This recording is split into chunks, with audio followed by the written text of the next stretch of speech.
Excusez-moi.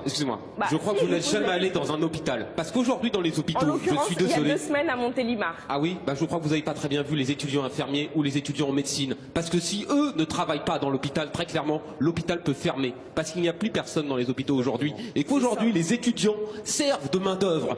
Bas marché, bas prix. Et non, on n'a plus cette capacité d'éduquer les étudiants. Et c'est bien pour ça que les internes de médecine vont se mettre en grève. Parce qu'ils n'apprennent plus rien. Ils font le travail. Ils travaillent comme un senior. Ils travaillent comme un médecin titulaire. Parce qu'il n'y a plus personne dans l'hôpital. Ils pallient à ce manque de travail. Et dire que l'étudiant est là pour étudier et qu'il n'a pas vocation à travailler, c'est ignorer la réalité du terrain. Et ça, c'est le symbole qu'on vous dit depuis 9 mois. 9 mois de grève, 3 revendications. Aucune n'a été entendue. C'est de la manipulation de masse. C'est de la stratégie gouvernementale qui vise à diviser encore plus les Français. Je peux vous dire qu'aujourd'hui, tout le monde a à perdre. Et je veux réhabiliter un peu nos régimes de retraite. Oui, ils ont des imperfections, mais on peut les corriger sans tout casser. Si on veut faire quelque chose de juste, on frappe aussi les très hauts salaires, les très hausses rémunérations, ce que vous n'avez pas prévu dans votre projet. Vous tapez sur les plus petits, mais pas sur les très hauts. Le programme de Macron, 2017.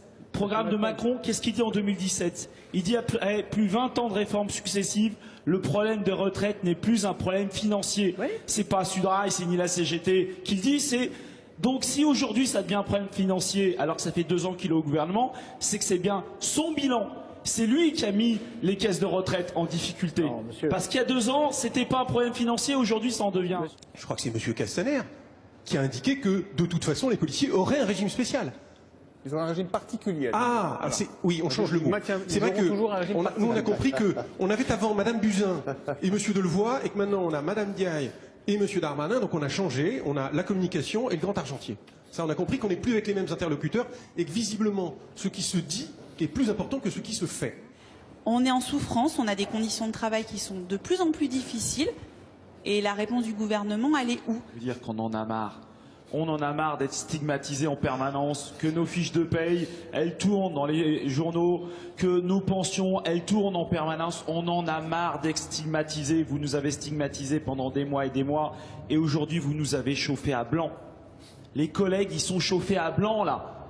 Ils en peuvent plus, parce que franchement, il y a le patron du CAC 40, et quand on écoute les journaux, au-dessus, il y a le cheminot et l'agent RATP. Pourquoi vous ne nous laissez pas tranquilles?